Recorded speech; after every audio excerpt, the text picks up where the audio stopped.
পারছিলামও না। উনি বিছানা থেকে উঠে হাত ধরে আমাকে ওনার পাশে বসালেন। আমার যেন কান্না আরো ভেঙে পড়ছে, বুকটা ফেটে যাচ্ছে। চিৎকার করে বলতে পারছি না এত অবহেলা করলে বিয়ে করেছেন কেন আমাকে। উনি বললেন যেতে হবে না। এবার জোরে কান্না করে দিয়ে বললাম একটু যাই না, সকালে চলে আসবো, দরকার হলে রাতে চলে আসবো, একটু করে যাই না। উনি আমার দিকে অনেকক্ষণ তাকিয়ে রইলেন। তারপর আমার চোখের পানি মুছিয়ে দিয়ে বললেন আচ্ছা যাও, সকালে চলে এসো। তারপর ওনার মাকে ডাক দিয়ে বললেন ওকে যাওয়ার সময় আমি যা আনছি তার থেকে অল্প অল্প করে সব দিয়ে ওর বাপের বাড়ির জন্য। আমি একদিন না অনেক দিন থাকার প্রস্তুতি নিলাম, অনেক জামা কাপড় নিলাম।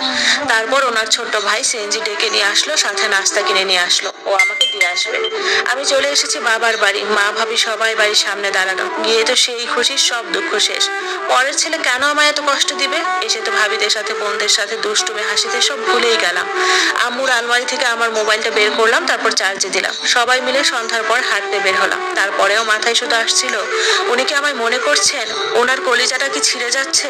ভাবিরা বুঝতে পেরে অনেক সঙ্গ দিল আমায়। সারা সন্ধ্যা হেঁটে রাতের দিকে ঘরে ফিরলাম।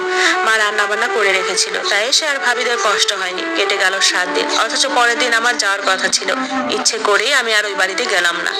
7 দিন পর শুধু কান্না আসতেছিল। আমি আম্মুকে জড়িয়ে ধরে কান্না করে দিয়ে বললাম আম্মু আমার জীবনটা এমন কেন, আমি কিসের আশায় যাবো বাড়িতে। মা বলল 2 বা 3 মাস পর তোর বোনের বিয়ে দিব, এরপর তোর আর যেতে হবে না, আর কষ্ট করে 3টা মাস ধৈর্য ধর, তোর বোনের বিয়েটা দিয়ে ফেলবো। এদিকে আমার বোনের জন্য একটা প্রস্তাব আসে, ছেলে সৌদিতে থাকে, কোনো দাবি দেওয়া নাই তাদের, শুধু একটা সুন্দর মেয়ে চাইছে তারা। মাশাআল্লাহ আমার ছোট্ট বোন ভীষণ সুন্দরী, বিয়ে ফাইনাল হবে হবে এমন। 15 দিন পর রাতের বেলা উসমান আসলেন আমাদের ঘরে, হাত ভর্তি বাজারের ব্যাগ, সবার জন্য জামা কাপড় নাস্তা পানি নিয়ে এসেছে, সাথে করে আমাকে নিয়ে যাবে। আম্মু অনেক খুশি হয়ে যায় ওনাকে দেখে। আম্মু আর ভাইরা জোরাজোরি করলো আজ রাতটা আমাদের ঘরে থাকার জন্য। উনি থেকে গেলেন। রাতে সবার খাওয়া দাওয়া শেষে যে যার রুমে ঘুমাতে গেল। উনিও ঘুমাতে গেলেন, শুধু আমি রুমে যাচ্ছি না। আমি আম্মু আর বোনের সাথে ঘুমাবো, কিন্তু ভাবিরা জোর করে আমাকে ওনার রুমে পাঠালেন। আমি রুমে গিয়ে দরজাটা বন্ধ করি না, এমনি পর্দা দিই। তারপর ওনাকে বলি কি করব বলুন, সবাই আপনার সাথে এক রুমে থাকতে বললো। আমি আসতে চাইনি, আমাকে জোর করে পাঠিয়েছে।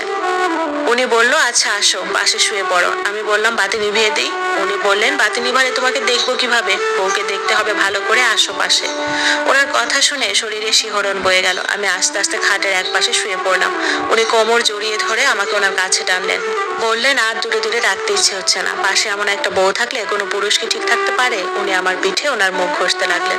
আমি তখন বুঝতে পারছি না আমার কি করা উচিত। আমাকে ওনার দিকে ফিরালেন, আমার চোখে চোখ রেখে বললেন আর দূরে রাখতে ইচ্ছে হচ্ছে না। আমি নিশ্চুপ, আমার নিঃশ্বাস বন্ধ হয়ে আসছিল। ওনার থেকে ছুটতে চাইছিলাম, কিন্তু উনি আমাকে 2 হাতে জড়িয়ে ধরলেন।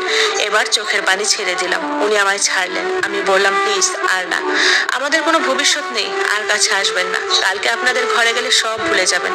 আমি এমন মর্যাদা আমার বাপের বাড়িতে চাই না। আমি আমার স্বামীর ঘরে স্বামীর পাশে স্বামীর সোহাগে পরিপূর্ণ হতে চাই। উনি আমায় বললেন তবে চলো এখনই, এখানে আর থাকতে ইচ্ছে হচ্ছে না। তখন রাত 12:30। আমি বললাম এত রাতে, পাগল আপনি, সকাল হোক। আমাকে জড়িয়ে ধরে বললেন আমার ঘরে আমার সোহাগে পরিপূর্ণ করব তোমাকে। উনি আম্মুর মোবাইলে কল দিলেন, আম্মুকে রুমে আসতে বলল।